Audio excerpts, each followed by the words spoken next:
Drysdale, and this is Baseball Talk. Today we'll talk baseball with Mike Scott. Mike enjoyed very limited success in his first 2 seasons with the Astros. Something needed to be done.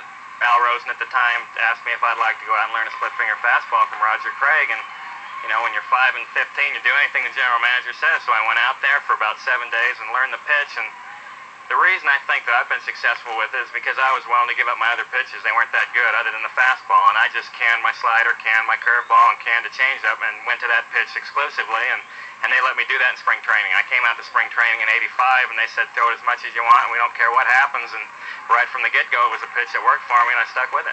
Now armed with a split-finger fastball, Mike put together a solid '85 season and a Cy Young season in 1986.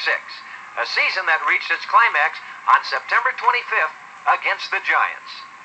And I was pumped up. The first pitch I threw, I wound up and threw it as hard as I could and hit Dan Glavine in the back, and I thought, well, I better, settle down here. It's going to be a short outing for me. But as the game got on and on, I felt like I was getting stronger. I was putting the ball where I wanted to, and about the 7th inning, we were leading 2-0, and I could smell the win and the no-hitter, but you still have to realize in a 2-0 game, you don't want to go out there and walk somebody and let somebody hit out of the park, and next thing you know, it's a tie ball game. But in the 9th inning, I would have been surprised if somebody got a hit because I felt so good, and I was throwing it as hard as I could, and it was hitting spots, and let's get this thing over with and see if we can get the no-hitter. And actually, the worst pitch I threw of the game was the very last one that Will Clark grounded out. It was a sinker, and it ended up right down the middle of the plate, and he just happened to miss that one. It was a ground out to first, and for the next 10 minutes, I didn't know where I was.